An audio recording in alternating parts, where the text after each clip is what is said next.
ఈ అవార్డుకి ఒక ప్రత్యేకత ఉంది. ఈ కాంపిటేటివ్ ఫీల్డులో తన ప్రతిభతో ప్రతిష్టాత్మక ఉస్మానియా మెడికల్ కాలేజీలో ఎండి పల్మనాలజీ కోర్సును పూర్తి చేసి మళ్లీ వెంటనే గవర్నమెంట్ చెస్ట్ హాస్పిటల్ హైదరాబాద్లో సీనియర్ రెసిడెంట్ డాక్టర్గా తన వంతు ప్రభుత్వ సర్వీస్ చేశారు. వారు విద్యా వైద్య రంగంలోనే కాకుండా తనదైన శైలిలో ప్రతిభతో క్రీడారంగంలో కూడా పలు అవార్డులను కైవసం చేసుకున్నారు. పల్మనాలజిస్టుగా పలు జాతీయ మరియు రాష్ట్ర కాన్ఫరెన్సులలో పరిశోధనలో భాగస్వామి అవ్వడమే కాకుండా అవార్డ్స్ కూడా పొందారు.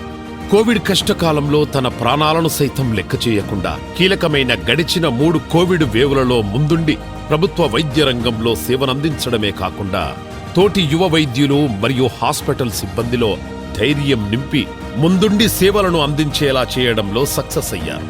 అందుకుగాను గుర్తింపుగా వారు కోవిడ్ వారియర్ ప్రశంసాపత్రం తెలంగాణ గవర్నర్ ద్వారా పొందారు. వారు పలు రకాల మీడియా మాధ్యమాల ద్వారా ప్రజలకు అందుబాటులో ఉంటూ ఊపిరితిత్తులు మరియు ఇతర ఆరోగ్య సమస్యల గురించి అవగాహన కల్పిస్తూనే ఉన్నారు.